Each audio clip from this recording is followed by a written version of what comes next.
깊이 있는 종목 상담 토마토 진단쇼 참여 방법을 알려드립니다. 첫 번째, 전화 참여. 02-325-8200번으로 전화하셔서 궁금하신 종목과 매수가, 비중을 말씀해주세요. 두 번째, 유튜브로도 실시간 참여가 가능합니다.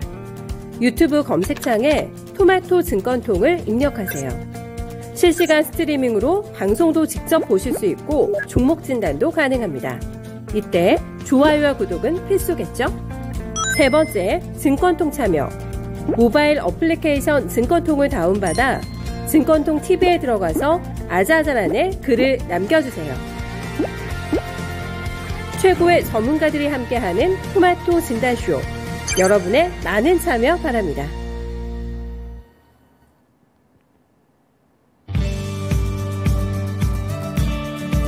네, 안녕하세요. 드디어 금요일이 찾아왔습니다. 보통은 불금이라고 하는데 오늘은 진짜로 불금이라고 할 수 있을 만한 게 시장의 흐름도 굉장히 좋기 때문인데요.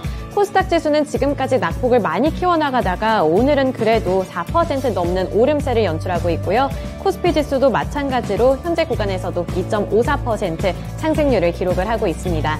우선 미국 증시에서도 반등 움직임이 나타났었는데요. 이번에 CPI 지수가 시장의 예상치를 상회하기는 했지만 그래도 미 증시가 소화를 해내면서 결국에는 빨간불을 켜냈는데 오늘 우리 증시도 같은 흐름을 이어가는 듯한 모습을 나타내고 있어서 어느 정도는 좀 기대감이 작용이 되고 있는데요. 오후장도 이렇게 좋은 흐름을 이어나가길 바라보면서 오늘 진단쇼도 시작을 해보겠습니다. 네, 오늘도 두 분의 전문가님들과 함께 할 텐데요. 오늘 전문가님들께 고민이 되는 종목들이 있다면 종목명과 매수 단가, 보유 비중, 고민과 함께 댓글창에 남겨주시길 부탁드리겠고요. 또 하단에 있는 번호로 언제든 전화 문의도 받고 있다는 점 기억해 주시길 바랍니다. 네, 오늘 본격적인 진단쇼 시작에 앞서서 오늘은 좀 기분 좋게 시청자분들과 인사를 나눠보고 싶은데 오늘 테리님 정말로 1등을 해주셨네요. 그리고 오늘 저에게 이렇게 웬일로 덕담도 해주셨는데 예쁘게 잘생긴 누나라고 해주셨는데 예쁘게 잘생긴 건 어떤 건가요? 약간 잘생쁨 느낌인가요? 네, 칭찬해 주셔서 고맙습니다. 그리고 황희성님 와주셨고요. 앞산솔님, 그리고 준호님, 제갈공명님, 왕비비빅님 되게 오랜만에 뵙는 것 같아요. 네, 오늘 찾아와 주셔서 감사합니다. 제갈공명님, 오늘은 시장이 빨간불이라 한시름 놓는 것 같다 이렇게 말씀을 해주셨는데 많은 분들이 그렇게 느끼고 있지 않을까 싶어요. 그래서 오늘은 좀 가벼운 마음으로 기분 좋게 진단쇼 시청해 주셨으면 좋겠습니다. 네, 앞산솔님과 새곰지말님도 와주셨고요. 러브수기님도 오늘 종목 들고 이렇게 찾아와 주셨네요. 네, 오늘도 꼼꼼하게 진단해드릴 테니까요. 저희와 오늘도 끝까지 함께 해주시길 부탁드립니다. 오늘 첫 번째 전문가님부터 만나볼게요. 안녕하세요. 네, 안녕하세요. 금산입니다. 네, 오늘은 시장이 또 강하게 반등을 나타내고 있어서 좀 이런 흐름을 쭉 이어갔으면 좋겠다 이런 생각이 드는데 이러한 시장 속에서 오늘은 어떤 미니 강의 주제일까요? 네, 오늘 제 강의를 한번 잘 들어보시고 현재 시장에서 나의 주식 비중을 몇 프로 정도를 가져가야 될 것인가에 대한 강의를 한번 해드리도록 하겠습니다. 이번 시간하고 다음 주 월요일도 똑같은 시간을 제가 한번 강의를 해드릴 거예요. 오늘 강의 주제가 역대급 하락장에서 PBR 추이입니다.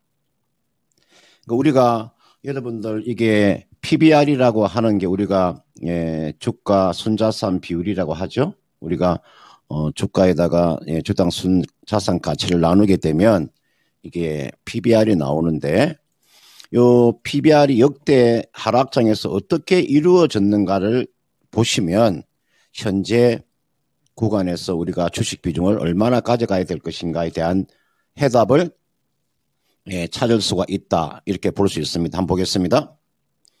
오늘 요 강의를 좀 잘 들으시고요. 여러분들 비중은 이 강의를 듣고 난 이후에 나는 어떻게 주식 비중을 실어야 될 것인가에 대한 내용들은 여러분들 각자 판단하시면 될 것 같습니다.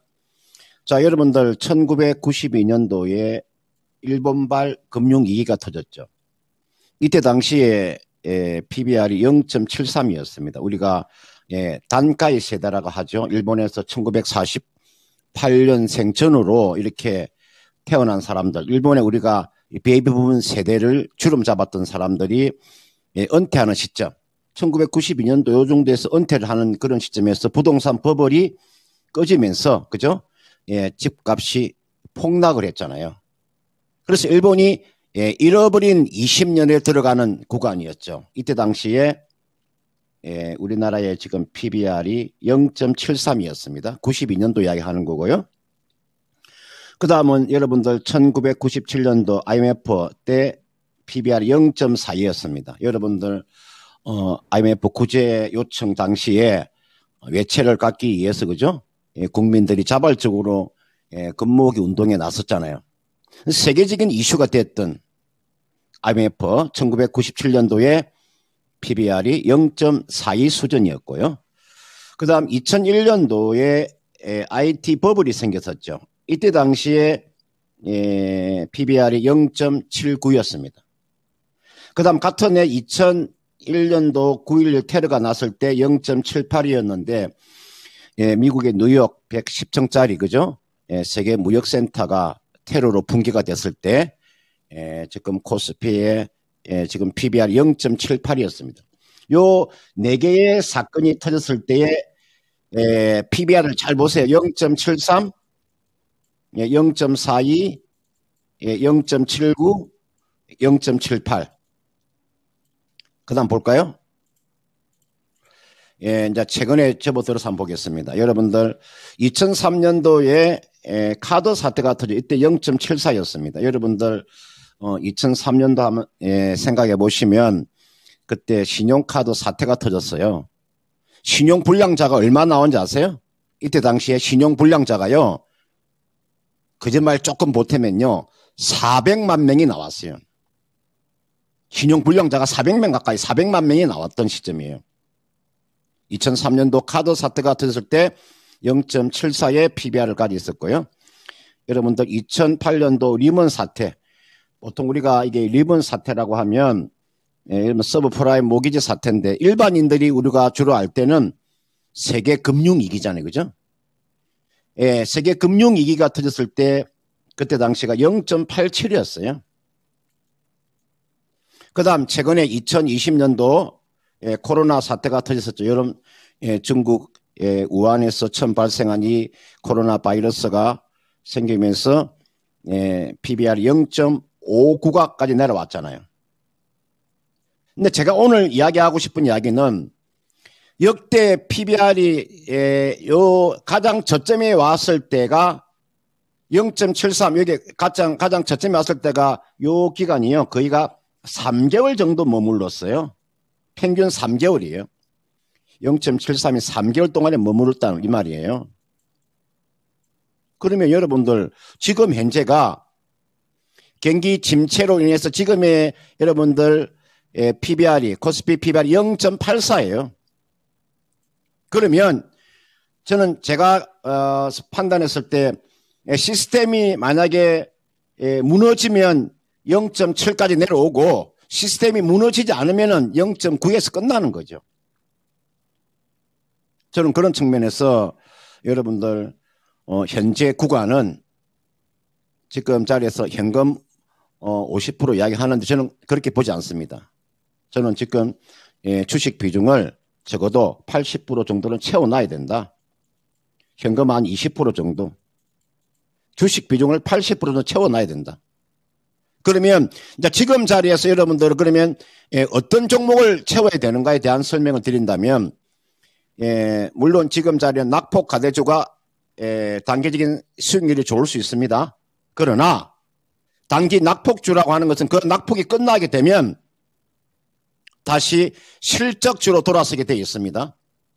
그런 측면에서 지금 주가가 그동안에 다른 종목이 빠졌을 때 좀 잘 견조하게 있는 종목 오늘 좀 탄력이 좀 약하죠.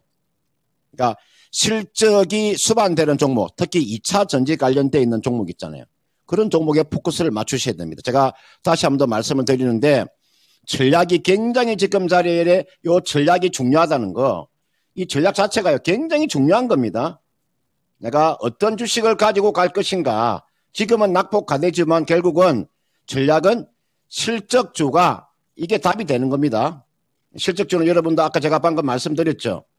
2차 전지가 실적주니까 그런 종목은 내년까지 저는 주도주가 될 수 있으니까 그런 종목 여유 있게 보유하는 전략을 제시하도록 하겠습니다. 네, 최근 시장과 관련해서 어떻게 대응을 해보면 좋을까 이 부분에 대해서 전반적인 설명을 해주셨는데요. 우선 지금은 주식 비중을 80%까지는 늘려도 괜찮겠다 이런 코멘트를 주셨으니까요. 잘 반영을 해보시면서 포트폴리오 재정비도 해보시길 바라겠습니다. 네, 그래서 이 부분 잘 참고해 주셨으면 좋겠고요. 이제 첫 번째 종목 진단으로 넘어가 볼 텐데 첫 번째 종목은 러브수기님이 보내주신 원준입니다. 원준 35,194원, 35,000원 부근에 진입을 하셨고요. 15% 보유 비중 들고 계신데 2차 전지로 엮여 있는데 왜 이렇게 계속 내려갈까요? 대응 방법 좀 알려주세요. 이렇게 사연을 보내주셨거든요. 그래서 제가 원준에 대해서 찾아보니까 2차 전지 소재 장비 업체로 뭐 되게 탑티어급 업체들에도 납품을 하고 있던데 뭐 에코프로비엠, 포스코케미칼 같은 이런 업체들을 고객사로 두고 있는데 왜 이렇게 주가가 빠지는지 좀 궁금하고요. 이 전체적인 대응 방법을 또 어떻게 잡아봐야 될지 이 부분까지 짚어주세요. 네, 여러분들 지금 우리가 2차 전지 그 장비 업체들의 흐름은 다 이런 모습을 하고 있습니다. 지금 우리가 뭐 양극재 관련되어 있는 종목 빼고는요, 또는 음극재 관련되어 있는 종목 빼고는 우리가 2차 전지 그 장비 업체들 있잖아요. 주가가 거의가 이런 모습을 하고 있어요. 이거는 정상적인 지금 주가 흐름이라고 보시면 돼요. 따라서 주가가 지금 걸리락하고 난 이후에 지금 거의 5만 원대 지금 걸리락을 해서 주가가 지금 18,500원까지 내려와 있는 자리이기 때문에 이 종목은 이제 지금부터는 이제 기술적인 상승은 충분히 나올 수 있는 그런 구간에 와 있습니다. 그러니까 지금 이 종목은 앞에서 말씀드렸듯이 실적은 그렇게 해서 나쁘지는 않지만 제가 결론적으로 말씀드리면 양극재 관련되어 있는 종목들이 있잖아요.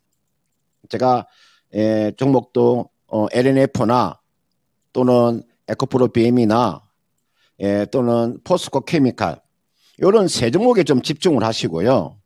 이게 나와 있는 우리가 2차 전지 제조 장비 업체들은 주가는 한 단계 레벨이 좀 떨어집니다. 그런 측면에서 이분께서 매수한 가격대가 35,194원이고 지금 주가가 18,500원이면 이거는 기술적인 반등은 충분히 나올 수 있는 거죠. 이거는 제가 봤을 때 지금 33일 입병선이 놓여 있는 가격대 대략 얼마 정도의 지금 가격이 된 25,900원 정도 되는데요. 이 정도까지는 25,900원까지는 기술적인 반등은 나올 수 있는 구간입니다. 이 구간은 이 가격대까지 나올 수 있습니다. 그리고 제가 이 종목의 실적에 대한 컨센서스를 한번 제가 볼까요? 컨센서스가 어떻게 좀 되고 있나를 한번 제가 보면 이렇게 되고 있죠. 지금 올해 지금 영업이익입니다. 올해 영업이익이 지금 보시면은 이게 지금 304억이 나와 있죠. 그 다음은 내년도가 472억 정도 예상이 되고 있고, 그 다음은 2024년대 589억 정도의 지금 영업이익이 예상되고 있지 않습니까? 그러면 이런 추세로 나갔을 경우에 주가는 이분께서 매수한 35,000원은 아니더라도요.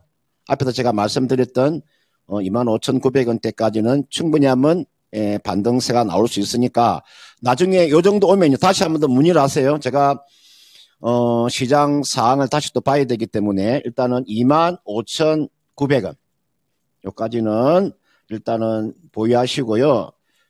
이게 제가 매도하라는 게 아니고 이때 오면 다시 한번 더 문의를 하시면 제가 또 설명을 해줄 테니까 일단 이까지는 손절 없이 가져가는 전략 적어도 한 11월 뭐 한 초 정도까지는 한번 기다려 보신다면 크게 무리가 없어 보이니까요. 이 종목은 제가 만약에 비중 자체가 지금 15% 정도 가지고 있으니까 만약에 5% 정도를 추가 매수를 하고 싶다 그러면 얼마 정도에서 하면 추가 매수도 가능하냐면요. 18,000원 정도에서는 추가 매수도 가능해요. 5% 정도는 뭐 추가로 하셔도 크게 무리가 없으니까요. 한번 참고를 해 보시길 바라겠습니다. 네, 원전 관련해서 진단을 해주셨는데 워낙에 주가가 많이 빠져서 사실 여기 댓글에서도 반응이 나오고 있는데 괜찮은 종목이라고 많이 들었는데 왜 이렇게 많이 빠졌나요? 이런 반응들이 좀 많이 나오고 있거든요. 그래서 우리 시청자분도 이걸 보고 되게 많이 걱정이 되셨을 것 같거든요. 하지만 지금은 일단 보유 의견을 주셨습니다. 그래서 설정해주신 가격 구간도 있으니까요. 거기까지 잘 지켜보시면서 대응해보셨으면 좋겠고요. 그 가격 라인에서 다시 한번 진단쇼 찾아주시길 부탁드리겠습니다.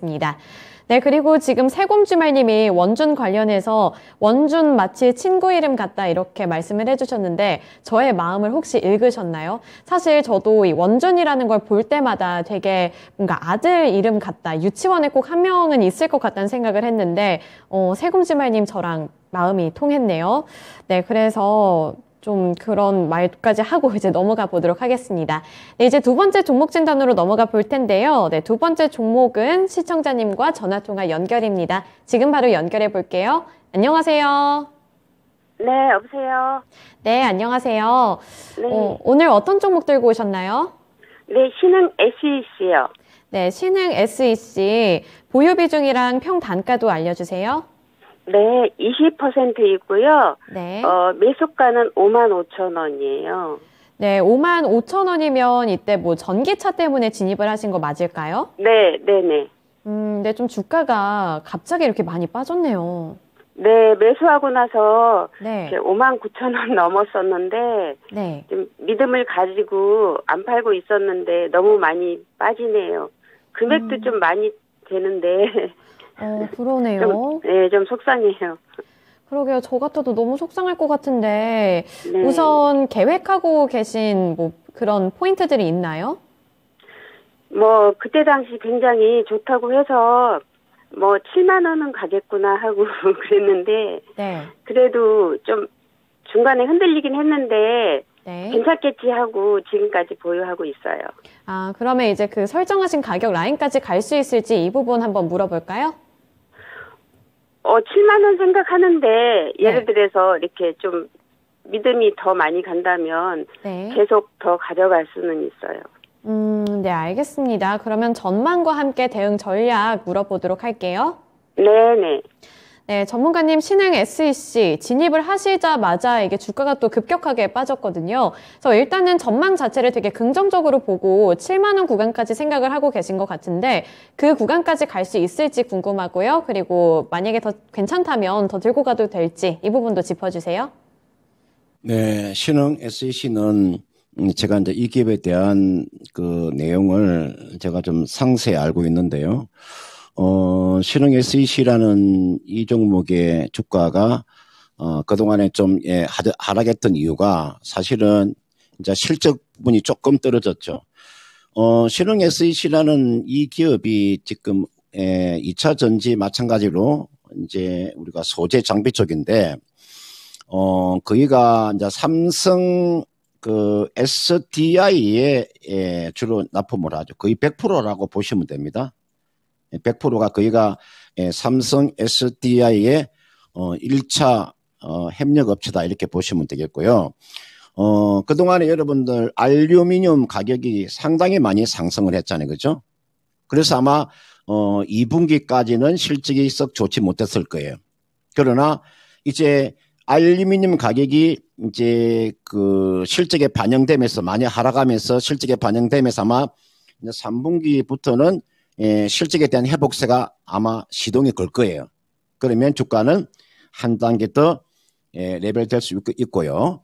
지금 여러분 보시면은 우리가 신흥 SEC뿐만 아니라 지금 유럽에 진출되어 있는 기업들 있잖아요. 지금 신흥 SEC는 헝가리에 지금 진출이 되어 있죠. 헝가리 쪽에. 여러분들 지금 보시면은 유럽 쪽 보시면요. 사실은 최근에 요 전기세가 전기료가 거의가 최근에 보면 4배 이상 올랐잖아요. 그렇죠? 심지어 뭐 10배까지 지금 요 전기료가 올랐잖아요. 고정비가 많이 오른 거죠. 제가 한 예를 들어 가지고 신흥 SEC를 제가 진단하면서 제가 SK 아이테크 논리지 한번 볼까요? 아마 여러분들 이게 SK 아이테크 논리지를 가지고 계시면 아마 상당히 고생을 많이 하시는 분 있을 거예요. 제가 두 개를 같이 동시에 봐드리는 거예요. 이 종목의 주가가 왜 이렇게 많이 빠졌을까? 한국에도 공장을 가지고 있고 중국에도 공장을 가지고 있고 그다음 폴란드에 공장을 가지고 있잖아요.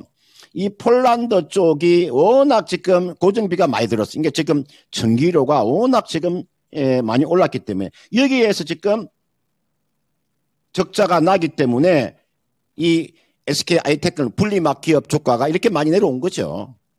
그러니까 폴란드 쪽이 조금만 실적에 좀 좋은 모습이 나와준다면 이것도 빠르게 회복이 나올 거예요. 이것도 똑같은 2차 전지 분리막 업체 중에서 탑픽 종목이잖아요. 그죠? 마찬가지로 이게 나와 있는 신흥 SEC도 헝가리 쪽에 지금 고정비가 들기 때문에 주가가 좀 달리기 좀 약한데 이거는요. 그 부분만 어느 정도 해결이 된다면 주가 탄력은 좀 클 것으로 보이고요. 하나 더 제가 말씀을 드리면 신흥 SEC는 그 2대 주주가 지난해 신흥 SEC의 주가를 한 주당 대략 한 7만 원대 위에서 인수를 했습니다. 그러면 내가 2대 주주가 여러분들 사모펀드 쪽인데 사모펀드가 신흥 SEC의 앞으로의 전망을 보고 7만 원 정도의 한 주씩 인수를 했기 때문에 그 정도까지의 저는 상승세는 한번 시도가 될 것으로 보여요. 물론 그것이 바로 이루어지질 않겠으나 저는 그 정도는 좀 내다보고 있기 때문에 최소한 이분께서는 지금 매수한 가격대가 55,000원이니까 1차적으로 55,000원까지 기다려보는 전략입니다. 55,000원이 어디냐 이게 요 가격대입니다. 이거는 뭐 손실 보지 않고 이거는 충분한 매도는 가능해 보이니까 1차적으로 55,000원 정도 오면요. 이게가 지금 주가가 얼마입니까? 42,500원이잖아요. 1차적으로는 매수가까지 한번 기다려보는 전략이죠. 7만 원까지 가는 것은 그 차후의 문제고요. 지금 자리는 한 55,000원까지 기다려보는 거죠. 그러니까 손실 보지 않고 매도하는 점은 가능하니까 또 요 정도 오면 제가 매도하라는 것이 아니라 또 55,000원 가까이 오면 다시 또 저한테 한 문의를 하세요. 그러면 제가 또 자세하게 또 설명을 해 드릴 테니까 지금 비중은 20% 딱 맞습니다. 더 이상 추가 매수도 아니고요. 55,000원 정도까지 한번 기다려보는 전략. 그 기간도 한 11월 말 정도 기다린다면 저는 좋은 결과가 나오지 않겠느냐 이렇게 보기 때문에 일단은 55,000원까지 기다려보는 전략을 제시하도록 하겠습니다. 네, 신흥 SEC 전망이 나쁜 것 같지는 않은데요. 우선은 7만 원까지 바로 노려보시는 것보다는 원금 회복을 1차 목표로 두시고 다시 한번 진단실 찾아주시면 좋을 것 같아요. 네네. 네, 대응 잘 해보시길 바라겠습니다. 네, 감사합니다. 네. 네, 신흥 SEC 관련해서 진단을 해드렸는데요. 일단 전망을 긍정적으로 보고 계신다고 하셨는데 일단 그 전망이 틀린 것 같지는 않습니다. 그래서 일단은 그래도 55,000원, 그러니까 원금 회복까지 노려보고 그 이후에 다시 한번 목표가를 설정해 보시길 바랄게요. 네, 그리고 진단을 해드리는 동안에 또 많은 새로운 분들이 댓글창에 나타나 주셨네요. 오늘 장이 좋아서 그런지 오랜만에 뵙는 분들도 계시고 또 새롭게 찾아와 주신 분들도 계신데 따상님도 되게 오랜만에 여기 댓글창 활용해 주시는 것 같고 원필님도 오랜만에 댓글에 나타나 주신 것 같아요. 뭐 아까 보니까 가자님도 오셨고 아까 취미찾기님도 처음 뵙는 분인데 반갑습니다. 진단쇼 많이 찾아와 주셨으면 좋겠고요. 또 아까 JH선 님도 찾아와 주셨는데 네, 앞으로도 진단쇼 이렇게 많이 찾아와 주셨으면 좋겠습니다. 저희가 꼼꼼하게 진단해 드릴 테니까요. 앞으로도 많이 저희와 함께 해주세요. 네, 그리고 이어서 다음 종목으로 넘어가 보겠습니다. 다음 진단해드릴 종목은 배나왔다님이 보내주신 SK하이닉스고요. 88,200원의 10% 보유 비중 들고 계십니다. 반도체 겨울 온다는 악재 소식을 듣고 매수했다고 하는데요. 앞으로의 대응 전략 진단 부탁드립니다. 이렇게 말씀을 해주셨네요. 반도체 겨울이 온다는 이 악재 소식을 듣고 진입을 하실 생각을 했다는 것 자체가 저는 정말 대단한 것 같다는 생각이 드는데요. 저 같으면 무서워서 못할 것 같은데 심지어 진입을 하셔서 지금 수익 구간에 들어가 계시거든요. 그래서 앞으로 더 보유를 하면서 더 큰 수익을 노려볼지 아니면 지금이라도 일단은 나올지 고민이 되실 것 같은데 전문가님 이거 어떻게 할까요? 예, 저는 이제 개인적으로 이게 이제 반도체에 관련되어 있는 종목은 이게 SK 하이닉스를 비롯해서 삼성전자도 어느 정도의 저점이 좀 확인이 되었다고 저는 그렇게 보고 있어요. 그리고 사실은 SK하이닉스나 삼성전자의 현재 주가는요, 대단히 싼 구간에 지금 놓여 있고, 그다음 제가 이제 기술적으로 하나 말씀드리고 싶은 것은 SK하이닉스와 삼성전자가 최근에 기술적으로 보면 연속적인 점프, 연속적인 갭 상승이 한번 두 번의 지금 시도가 된 적이 있죠. 한번 볼까요? 이건 무엇을 의미하냐면요. 여러분들 이 내용을 잘 들어보세요. 여러분들 요 날이 있죠. 이날 갭 상승이 한번 나왔습니다. 요 날 또 갭이 나왔어요. 두 번의 연속 갭이 나오기가 쉽지 않습니다. 대형주가. 이날 여러분들 2.5%의 갭 상승이 나왔잖아요. 요 날이 있죠. 거기가 4.4%의 갭 상승이 나왔잖아요. SK하이닉스가. 그 다음 같은 업종인 삼성전자의 갭을 한번 볼까요? 여러분들 여기 나와 있는 게 삼성전자입니다. 삼성전자도 두 번의 갭이 나왔죠. 한번 볼까요? 여러분들 요 구간 보시면요. 똑같은 날 이 구간이 갭이요. 4% 갭이 떴어요. 여러분 이게 4% 갭이라고 하는 것은 상당한 겁니다. 이 4% 갭이 떴다는 거죠. 그 다음 날 갭이 어떻게 떴냐면요. 3% 갭이 뜬 거죠. 두 번 연속해서 갭이 떴어요. 이것은 쉽지 않는 일입니다. 반도체 여러분들 D램의 1위 기업인 삼성전자와 2위 기업인 SK하이닉스가 기술적으로 두 번의 갭 상승이 4%나 거기가 3%씩 두 번의 점프가 나왔다고 하는 것은 사람 심리적으로 놓고 본다면 여기가 어느 정도의 저점이 형성되었구나를 우리가 암묵적으로 보여주는 거죠. 그런 측면에서 이게 나와 있는 SK하이닉스는요. 이렇게 보세요. 단기적으로 보면요. 단기적으로 보면 주가가 8만 원대에서 올라온 거잖아요. 그죠? 단기적으로 보시면 여러분 이 주가가 이게 8만 원대 아닙니까? 지금 9만 5천 원이에요. 단기적으로 상승세가 상당하죠. 아마 단기적으로 가장 많이 상승한 종목이 아마 SK하이닉스일 거예요. 아마 시가총액 큰 종목 중에서 단기적으로 상승폭이 큰 종목은 아마 SK하이닉스가 될 거예요. 아마 아래쪽에 보시면은 스토캐스틱을 보세요. 아래쪽에 보면 스토캐스틱을 보시면은 이 스토캐스틱이 지금 가열 구간에 그죠? 가매수 구간에 들어가 있죠. 가매수 구간 지금 거기가 90을 넘어갔잖아요. 퍼센트 K 값이 그죠? 퍼센트 K 값이 거기가 지금 완전히 가매수 구간에 진입했잖아요. 단기적으로 보면 메리트가 없죠. 단기적으로는. 그러나 이제 이걸 우리가 이게서 충분한 조정이 들어오고 난 다음에 다시 한번 저는 재상승이 저는 시도가 된다고 봐. 그래서 이 종목은요. 단기적으로 보시는 분들은 이렇게 하세요. 단기로 보시는 분들은 얼마에서 한번 매도를 하시면 되냐면 요 가격대가 10만 5천 원 정도에서 한번 매도를 하시면 되고요. 단기적으로 말씀드리는 겁니다. 단기로는 10만 5천 원 정도.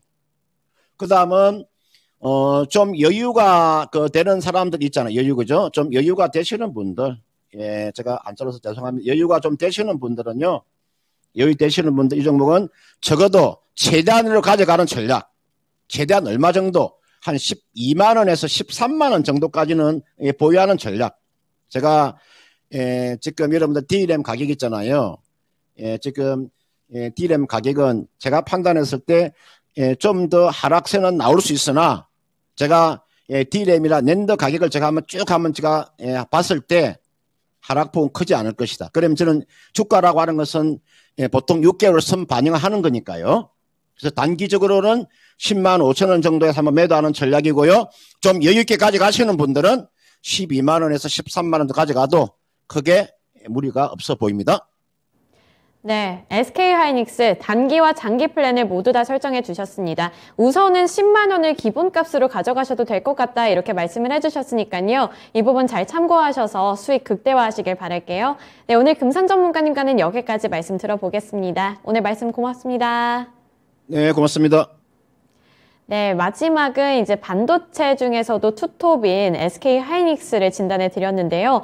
반도체를 향한 전망 자체가 그렇게 좋지가 않았었는데 오늘 그래도 긍정적인 평가 듣고 진단을 마무리할 수 있어서 너무 좋았습니다. 이제 두 번째 전문가님과도 다른 섹터 내에서 전체적인 이야기도 나눠보고 그리고 여러 가지 종목들 진단을 해 드릴 테니까요. 만약에 고민되는 종목들 또는 김형일 전문가님께 진단을 받고 싶은 종목들이 있다면 종목명, 매수 단가, 보유 비중, 고민과 함께 댓글창에 남겨주시길 바라겠습니다. 그리고 하단에 있는 번호로 전화 문의도 가능하다는 점 기억해 주시길 바랄게요.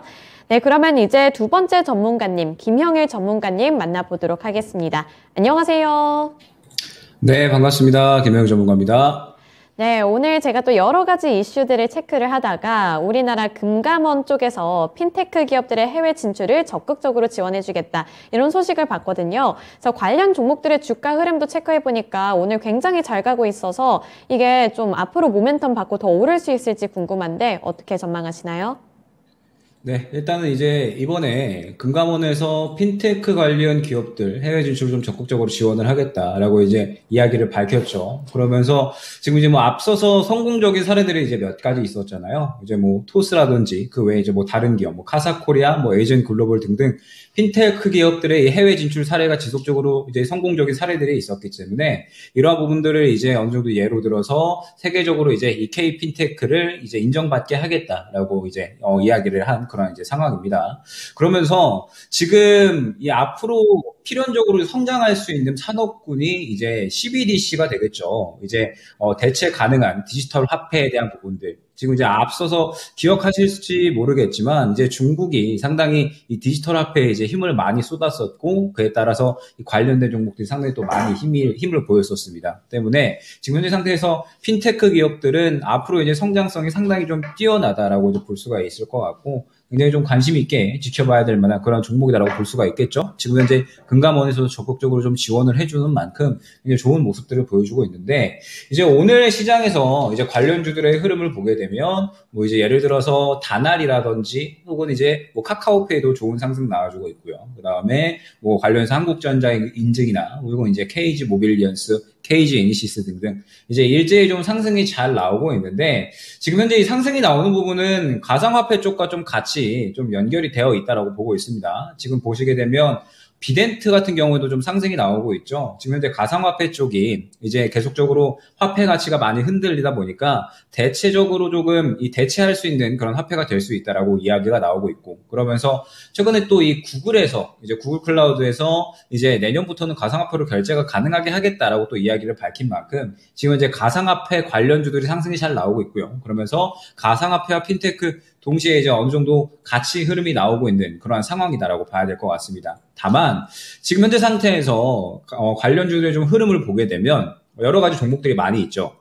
뭐 다날이 이제 가장 좀 대표적으로 예를 들 수가 있을 것 같은데 지금 보게 되면 실질적으로 시장에서 좀 끌어올릴 수 있을 만한 어느 정도 조금 확실하게 이 수급을 밀어주면서 이제 시장에 주목을 받을 수 있을 만한 수급이 들어가느냐? 아직까지는 그렇지 않다라고 볼 수 있을 것 같아요. 지금 보게 되면 상승이 잘 나오고 있기는 하지만 실질적으로 수급은 그렇게 많이 들어가는 모습은 보이지는 않고 있거든요. 때문에 지금 현재 상태에서 핀테크 관련 기업들의 굉장히 좋은 호재가 나온 건 맞아요. 좋은 호재가 나온 건 맞는데 지금 현재 상태에서 실질적으로 추가적으로 시장에서 또 좋은 흐름들을 이어갈 수 있을 것인가에 대한 부분은 아직까지는 저는 조금은 보수적인 관점으로 지켜봐야 되지 않나 싶습니다. 지금 현재 핀테크 관련된 기업들은 앞으로의 성장성 기대가 됩니다. 다만 지금 현재 상태에서 수급이 좀 어느 정도 받쳐주어야지 그래도 이제 시장에서 관심을 받고 추가적인 상승을 쭉쭉쭉 이어나갈 수가 있는 건데 지금 현재까지는 그러한 수급이 확인은 되지는 않고 있는 그런 상황이라 오늘 나온 호재에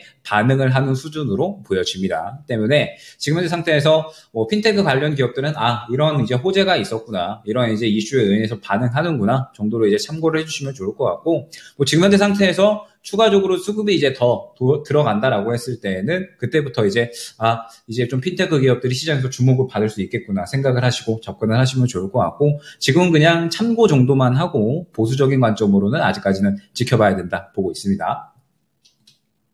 핀테크 관련 종목들을 향한 호재인 것은 맞지만 지금은 아직까지는 보수적으로 접근을 해야 한다. 이렇게 평가를 해주셨습니다. 일단 금감원 쪽에서 다각적인 방안을 추진하겠다고 밝혔다고 하는데요. 국내 핀테크 기업의 해외 진출 지원을 위해서 해외 기업 설명을 실시하고 해외 네트워크 구축 지원, 그리고 현지 감독기관의 협력 등 이런 것들을 추진한다고 하는데 이런 게 모멘텀이 될 수는 있겠지만 전체적인 환경적인 부분도 고려를 해야 한다는 점 계속해서 좀 참고를 해보셨으면 좋겠습니다. 그래서 핀테크 관련 종목들에 대한 이야기를 나눠봤고요. 이제 첫 번째 종목 진단으로 넘어가 볼 텐데 첫 번째 종목은 취미찾기님이 보내주신 종목이고요. 오늘 이 주제와 어느 정도 좀 연관을 지어볼 수 있을 것 같다. 이런 생각이 드네요.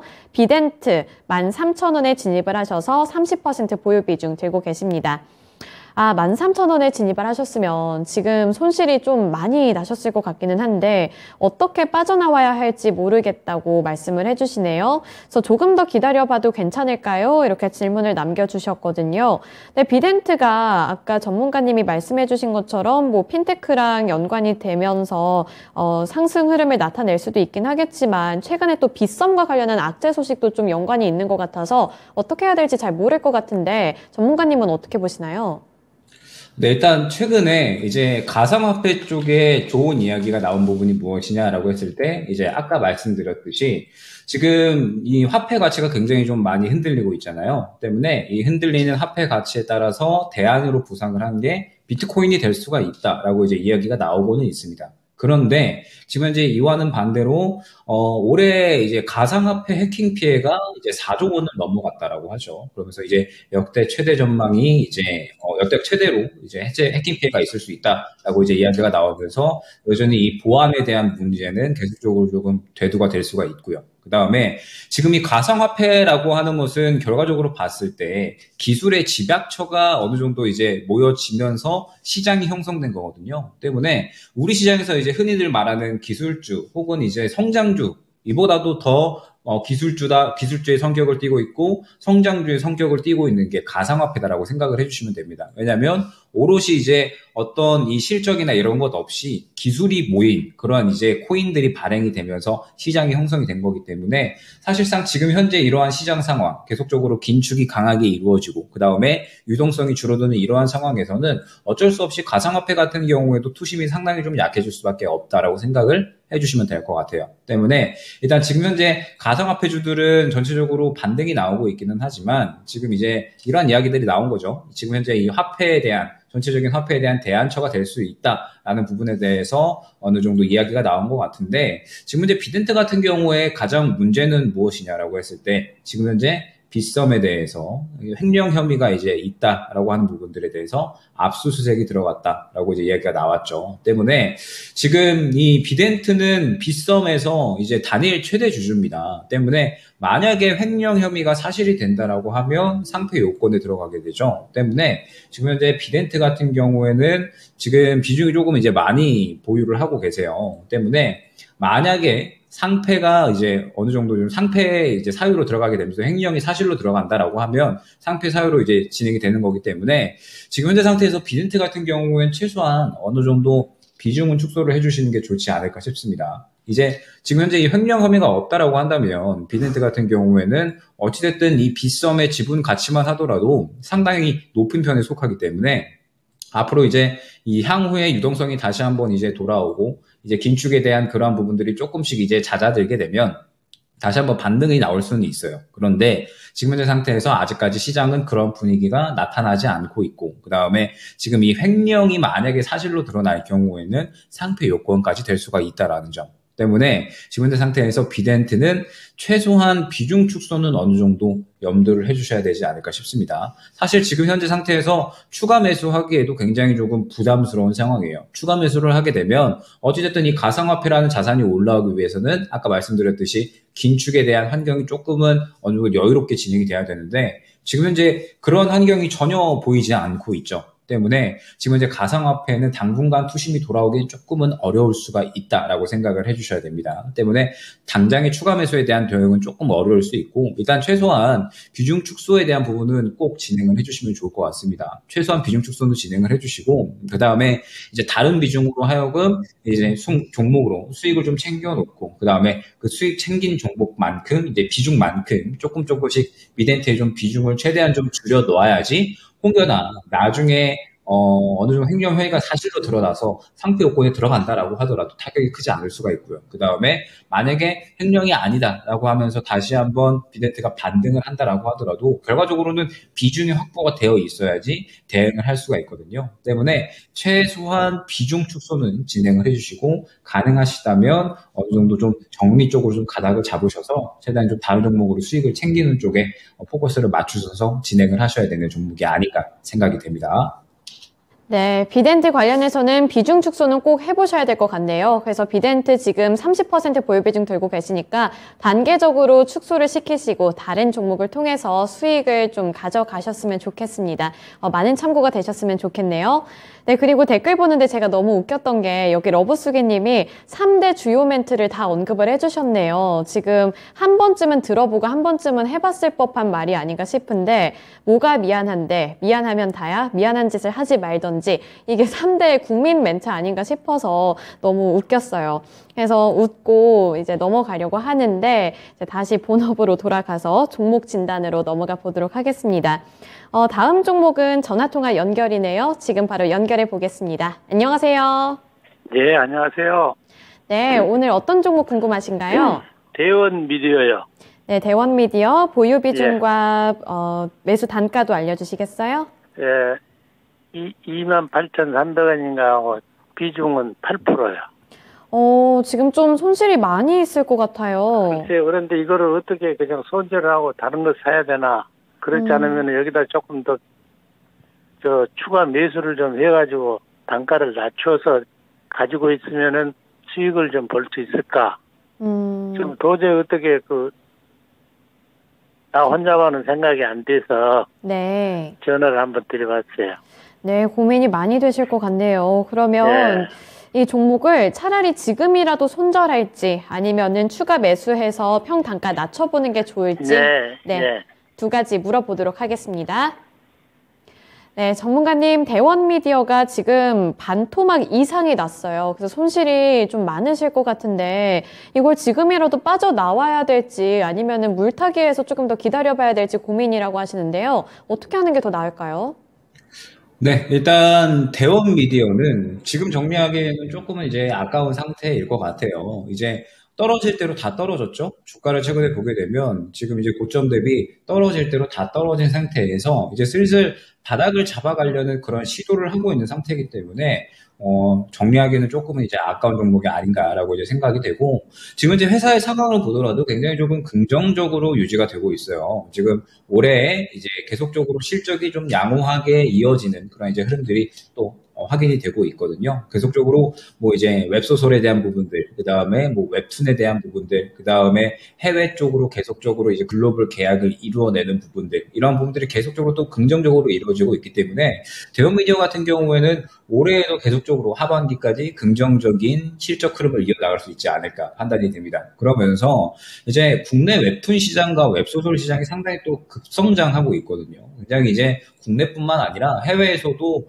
굉장히 핫하게 이제 다루어지고 있는 그런 부분이기 때문에 대형미디어 같은 경우에 이 실적에 대한 부분들 충분히 또 좋은 이야기가 나오게 되면 바닥 잡고 반등할 수 있는 흐름은 충분히 잡아갈 수 있다라고 보여집니다. 그러면서 뭐 다행히 비중이 그렇게 크지는 않으시기 때문에 추가 매수에 대한 부분도 충분히 또 잡아가실 수가 있을 것 같아요. 때문에 일단 지금 현재 구간에서 정리하기에는 조금은 아쉽다. 지금 이제 뭐 떨어질 대로 떨어진 상태에서 여기서 뭐 추가적으로 더 하락을 해봤자 그렇게 큰 폭으로 떨어지는 않을 겁니다. 그러면서 이제 어느 정도 이 실적에 대한 부분도 굉장히 또 긍정적으로 잡아가고 있기 때문에 바닥 잡고 고개 돌리는 구간이 나오게 되면 한 1차적으로는 10,000원 후반대 정도까지 충분히 잡아갈 수 있지 않을까 생각이 되거든요. 약 한 17,000원에서 18,000원 정도까지는 1차적으로 충분히 잡아갈 수 있는 그런 이제 종목이다라고 생각이 되기 때문에 결과적으로 말씀을 드려야 될 부분은 역시나 추가 매수를 좀 잘 진행을 해야 될 만한 그런 이제 종목이겠죠. 지금 보게 되면 최근에 수급 흐름을 봤을 때 저는 그렇게 뭐 나쁘지는 않았다라고 보여지거든요. 이제 저가 부분에서 그래도 굉장히 좀 담으려는 그런 이제 시도들이 좀 많이 보였다라고 판단이 됩니다. 때문에 지금 현재 상태에서 대형 미디어 같은 경우에 여기서 이제 저점을 깨지 않고 고개를 돌려주는 그런 이제 모습이 나오게 되면 저는 과감하게 추가 매수를 진행을 하시는 것도 나쁘지는 않다라고 생각이 돼요. 그러면서 평단가를 지금 현재 비중이 8% 정도시니까 약 한 10,000원 후반대 정도까지 낮춰 놓으시면 그래도 1차적으로 약 16,000원에서 17,000원까지는 한번 상승을 노려볼 수가 있을 것이고 그렇게 된다라고 했을 때 최소한 손실만으로는 충분히 가능한 그런 상태다라고 생각이 되거든요. 때문에 대형 미디어 같은 경우에는 조금 더 여유롭게 보셨다가 어찌됐든 지금 현재 실적에 대한 부분들 굉장히 잘 나오고 있고요. 그러면서 이제 국내 웹툰, 웹소설 시장도 해외까지 뻗어나가면서 굉장히 또 긍정적인 흐름 가져갈 것으로 예상이 되기 때문에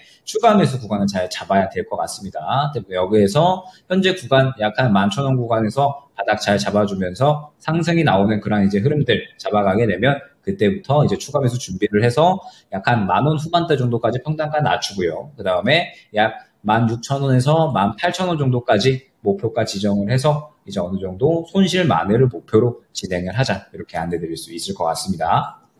네, 대원 미디어 추가 매수해도 괜찮을지 궁금하다고 하셨잖아요. 근데 이제 추가 매수해서 평단가 낮추는 전략을 추천해 주시네요. 추가 매수는 얼마 선이면은 매수가 들어가면 좋겠어요? 네, 한 11,000원 구간에서 상승세가 나타났을 때 그때 다시 한번 진입해보라고 하셨어요? 예, 알겠습니다. 예. 네, 그래서 10,000원 후반대까지 평단가 낮추신 다음에 손실을 최대한 만회해서 나오시길 바라겠습니다. 네, 이렇게 대원미디어 관련해서 진단을 해드렸는데요. 대원미디어도 낙폭이 워낙 크다 보니까 정말 고민이 많으셨을 것 같고 혼자서 판단하기에도 어려움이 있으셨을 것 같은데 많은 도움이 됐으면 좋겠습니다. 네, 이어서 다음 종목 살펴보도록 할게요. 다음 종목은 김태자님이 보내주신 코인테크고요. 34,000원에 20% 보유 비중 들고 계십니다. 와, 근데 코인테크도 30,000원 이 초반 부근에 진입을 하셨을 때 변동성이 좀 많이 강했네요. 이거를 어떻게 잘 버티셨나 싶기도 하고 저기 매도 타이밍을 좀 놓친 것 같아서 그것도 되게 안타까울 것 같고 그런데 코인테크 지금 추가 매수 좀 하고 싶다고 하시는데 괜찮은 생각일까요? 네, 일단은 지금 현재 2차 전지에 대한 분위기들 시장에서 상당히 좀 괜찮잖아요. 이제 LG 에너지 솔루션이 굉장히 실적이 확대되는 그런 이제 모습들을 보여주면서 그 외에 2차 전지 관련 기업들까지 일제히 또 좋은 그런 이제 모습들을 보여주고 있습니다. 그러면서 지금 이제 코인테크 같은 경우에 2차 전지 장비 관련된 종목이기 때문에 이제 분명하게 어떤 분위기는 탈 수 있지 않을까라고 이제 생각이 됩니다. 지금 이 코인테크의 실적 흐름을 보게 되면 이제 지속적으로 꾸준하게 성장세를 좀 이어왔었던 그런 이제 종목이거든요. 때문에 코인테크 같은 경우에는 이 2차 전지에 대한 흐름이 지금은 이제 뭐 배터리 쪽이나 혹은 이제 소재 쪽에 조금 쏠려 있다라고 한다면 저는 장비 쪽도 분명하게 한 바퀴는 돌지 않을까 생각이 되거든요. 그러면 코인테크 같은 경우에도 상당히 이제 덩치는 작지만 그래도 굉장히 알짜 기업이다라고 생각이 돼서 코인테크 같은 경우에 충분히 또 어느 정도 회복할 수 있는 그런 흐름들은 잡아갈 수 있지 않을까 보여집니다. 때문에 지금 현재 상태에서 코인테크는 이제 뭐 말씀하셨던 것처럼 이제 추가 매수를 굉장히 좀 잘 잡아가야 되는 그런 종목이다라고 판단이 되는데 요거를 이제 조금 더 단기적으로 보게 되면 이제 코인테크 같은 경우에는 지금 현재가가 이제 굉장히 좀 역사적으로 바닥을 잘 짚어준 지지라인을 잘 확보를 해준 그런 가격대라는 걸 알 수가 있습니다. 그러면 지금 현재 구간에서 깨지지 않고 잘 지켜준다라고 했을 때는 다시 한번 이제 이 구간에서 바닥을 잡고 상승을 할 수 있는 그런 흐름들을 잡아갈 수 있다라는 뜻이 되겠죠. 때문에 지금 현재 상태에서 코인테크가 가장 중요한 건 무엇이냐? 일전에 상승이 나왔었던 구간을 보게 되면 한 차례 수급이 굉장히 좀 강하게 들어오고 이제 어느 정도 눌렸다가 굉장히 크게 상승이 나오는 그런 모습을 확인을 할 수가 있었습니다. 그러면 코인테크 같은 경우에 지금 다시 한번 이제 이런 흐름이 필요하다라고 저는 생각이 되거든요. 지금 보게 되면 최근에 수급이 그렇게 좀 시장에서 관심을 받고 있다라는 생각이 들지가 않죠. 어느 정도 조금 소외가 되어 있는 그런 이제 상황이었다라고 볼 수 있는데, 코인테크 같은 경우에 결과적으로는 2차전지 장비 쪽에 어느 정도 실적에 대한 긍정적인 흐름들이 나오면서 이야기가 되어야지 또 이러한 수급들이 나올 수가 있고, 그러한 이야기가 나왔을 때 배신하지 않고 그대로 좀 상승이 나왔었던 그런 종목이거든요. 때문에 코인테크 같은 경우에는 추가 매수를 준비하시는 건 맞습니다. 다만 지금 당장보다는 결과적으로 이제 우리가 다른 비중들은 꾸준하게 조금 종목 순환을 하다가 적절한 때에 추가 매수를 하는 게 가장 중요하잖아요. 때문에 코인테크 같은 경우에는 지금 현재 상태에서는 당장의 시장의 주목을 받고 있지는 못하다라는 게 핵심이 될 것 같습니다. 그러면서 결과적으로는 우리가 이 코인테크 같은 경우에는 시장에서 주목을 받을 만한 수급이 들어오는 구간이 출현을 했을 때, 그때가 굉장히 가장 또 빠르게 또 진행을 할 수 있는, 빠르게 좀 수익 만회를 할 수 있는 그런 구간이 되겠죠. 지금 보게 되면 일전에 상승이 나오고 나서 수급이 들어오고 나서 눌림 구간을 주고 그 다음에 상승이 나오는 모습을 확인을 할 수가 있었습니다. 코인테크 같은 경우에 지금도 이제 마찬가지로 어느 정도 수급이 좀 강하게 들어오고 나서 눌림 구간이 나왔을 때, 그때 이제 어느 정도 좀 적절한 추가 매수 구간이 될 수가 있을 것 같거든요.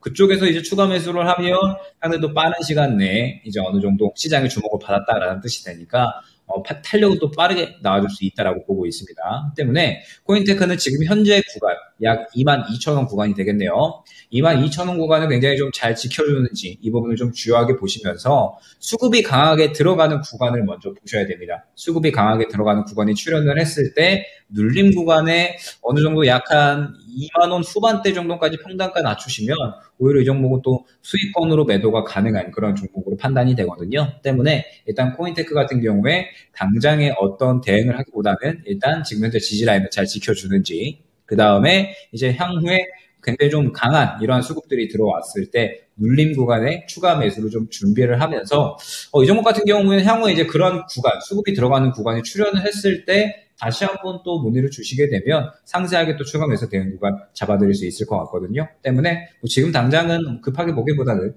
여유롭게 보면서 대응 구간을 기다리자, 이렇게 안내해 드릴 수 있도록 하겠습니다. 네, 코인테크 일단은 보유 의견 주셨습니다. 추가 매수 타이밍을 잘 잡으셔야 될 것 같은데, 보유해보시다가 이제 추가 매수 기회를 언제 삼아야 될까 궁금하실 때 다시 한번 진단쇼 오셔서 팁 얻어가셨으면 좋겠네요. 네, 오늘 김영일 전문가님과는 여기까지 진단해 보겠습니다. 오늘 말씀 고맙습니다. 네, 감사합니다. 네, 오늘도 여러 가지 종목들 두 분의 전문가님들과 함께 진단을 해드렸는데요. 종목 진단도 진단이지만 오늘 댓글창에 정말 활발하게 많은 분들이 억울함을 호소를 하고 계셔서 웃기기도 하고 슬프기도 하고 정말 복잡 미묘한 심정이네요. 또 여기서 이렇게 다 같이 웃으면서 진단할 수 있어서 너무 즐거웠는데 오늘 이렇게 진단을 해드린 만큼 다음 주도 함께 찾아와 주셨으면 좋겠습니다. 그리고 더 많은 종목들을 진단해드리고 싶었는데 이제 시간상 못해드린 점 미스터 진단 통해서 다시 한번 받아볼 수 있으니까요. 금요일 저녁에 진행이 되는 미스터 진단도 많이 찾아주시길 부탁드립니다. 네, 지금까지 투자 판단에 대한 도움 정보를 드렸습니다. 하지만 특정 종목의 상승과 하락을 보장하지는 않는다는 점 기억해 주세요. 시청해 주셔서 고맙습니다.